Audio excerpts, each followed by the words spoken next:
Hey, what's up, guys? Little man with a big opinion here. In today's video, I'm gonna talk about a topic that maybe some people in the prepper community have an issue with it, but definitely the culture of people that I have grown up around, and that is, you know, country living people that they think when the crap's gonna hit the fan, they're going to be able to hunt and fish and, you know, do all of their scavenging. Basically, they're going to do it just like, the Native Americans or the indigenous people or the Indians or the Redskins or whatever you want to call them did on this continent before. And what humans did before the River Valley civilizations. And it's an interesting discussion, one that is very difficult to pin down exact numbers on it. But the numbers that I can say is your Walmart, your HEB, your Kroger, Costco, Sam's, or whatever, those only have at best 3 days of supplies for your community. And I say at best because if people figure out that food isn't coming um, in a quicker than word to mouth and communication, then it could be cleared out within 24 hours. Uh, I'm pretty sure if you live on the Gulf Coast or at least have seen some uh, pictures of it, the shelves empty of a lot of the food, within a day or two. So the same could also be said for our wildlife population. Uh, we have biologists that tells us how many deer that we can shoot every single year. One year it's 7, one year it's 3, one year it's a dozen, one year it's only one. Uh, it floats in between that 1 and 8 number for where I'm at. And if I was going to only eat venison as a protein, uh, then my mag would have to shoot a deer every 2 weeks. You know, me, wife, grandparents, uh, family, friends that we've got started to do prepping, and a couple of friends from high school that, you know, if something really happens, we're banding together. So we'd have to shoot a deer every 2 weeks. So that's just my group wanting to survive to feed ourselves. The community that I'm in, I wouldn't be surprised if we've got like a 90+% firearm ownership. Um, I've gone fishing with a lot of people in this area who also talk about hunting. So the deer population in your area, regardless of how successful you are on a hunting trip each year, regardless of how full you fill your freezer every year, it's not really going to be useful if people are worried about taking care of their families. The person that's owned a firearm for self-defense and does target shooting, that's never really cared about hunting deer, all of them are going to be going out. The people that get a hold of a firearm because it's a tool for safety and a means of hunting, they're going to be going out. The people that typically are looking for that one trophy buck and they'll wait, they see him at year 2 and they wait for 3 or 4 years to try to get, that perfect mount, they're not going to be worried about that. They're going to shoot anything that is brown and has 4 legs. and they're going to need to consistently do that. We're not typically shooting deer in July. It's against the law, but July doesn't matter if, you know, the rules are out the door and you're taking care of, your loved ones. And the same thing works for everything else. We just associate deer in this area for that reason. But I wouldn't be surprised if the coyotes were being shot for the same reason. The raccoons, the squirrels.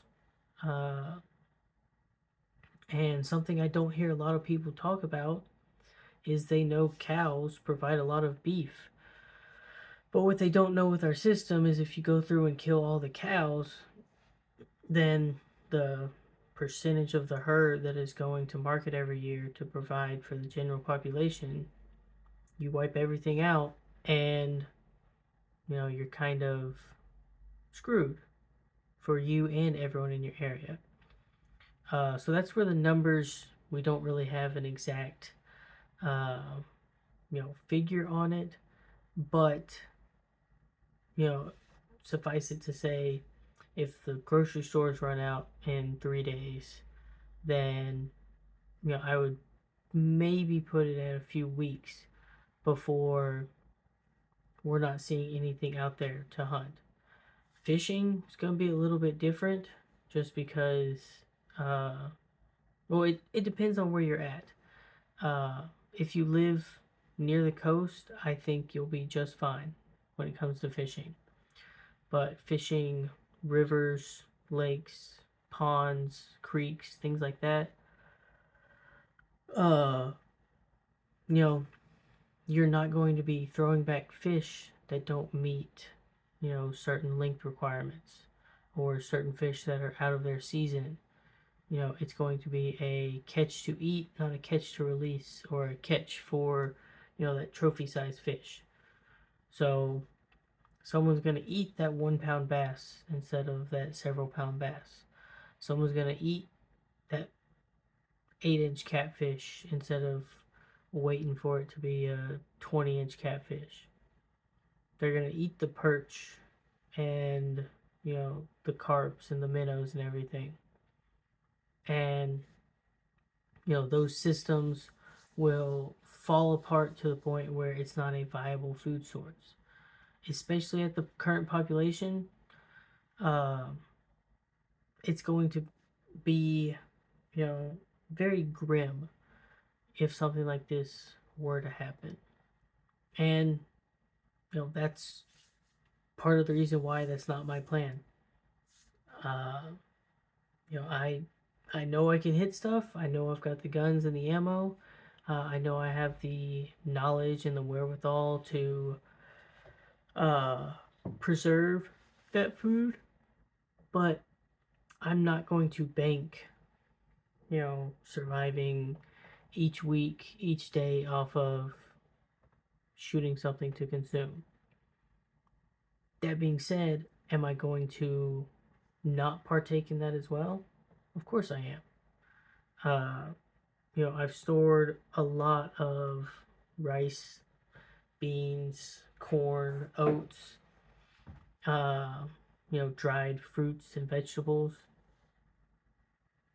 On the protein side, or on the meat side of the protein, if it's not a freeze-dried meat, then I really don't have a lot of that in my preps. Something I'd like to change, but currently it's not in the cards. So, with that being said, I think you should store to the rafters regardless of the size of your dwelling. This closet is starting to get prepping supplies put into it. I've got another closet virtually full. In the utility room, there's preps on the shelves. Camera's going to shake a bit. If you watched my live stream, I just kind of discussed prepping, and I've got 9 different days for one person for 7 bean soup over there. Uh, so I'm not just storing, you know, plain Jane, rice, beans. I'm putting away stuff so I don't, go crazy with the same food over and over and over again. Uh, but part of the mindset with storing this food away is also, just securing your life until you can start replacing the food again. Uh, and it's a amazing supplement for whatever you can produce on your own. Or if you have a bad year of producing what is on your own, then that's what these stores are here for. So my two recommendations are going to be, small livestock and having some sort of garden slash orchard. Uh, and the smaller area you live in, my two options I'm going with is rabbit meat and chickens. We're not there yet. We're still doing major renovations on the house, and so it's not in the cards right now, but it is on deck to happen. We've got the space laid out for it, just waiting for the funds for it. On the other side, we've had two fruit trees in, one for 2 years, the other one for a year, and this coming spring is when we're going to do the entire orchard. It's going to be about 8 trees, and it's going to take several years, for fruit to start producing. The lemon tree is going to be the quickest. It should only have another year or two before it starts producing. But I'm not a pirate. I'm not worried about scurvy, and it's not going to heavily help, on the consuming calories side. The pear tree has another 3 or 4 years before it might start producing food, but probably 5 or 6. All the other trees put in next year will have 3 to 5 years, except the apple could take 5 to 10. And all of those trees, standardly will produce for anywhere from 10 to 25 years, sometimes longer, sometimes shorter. So also being ready to, we have a small section to plant the next batch so that hopefully that one starts producing by the time this one stops. But if things aren't falling apart, then having a, mason jarred that fruit, freeze dried it, done something to it, we'll have that overlap. And then we also have the space for a garden that's going in the spring. Uh, I say that as a good thing because when it comes to the livestock, as long as you take care of the livestock, you're not hoping and looking for a deer. That rabbit's only going to go as far as its enclosure. Uh, the chickens are only going to go as far as their enclosure. They're mostly there for the egg laying aspect. So, you know, you're not having to hunt or gather your food. It's right there on your property.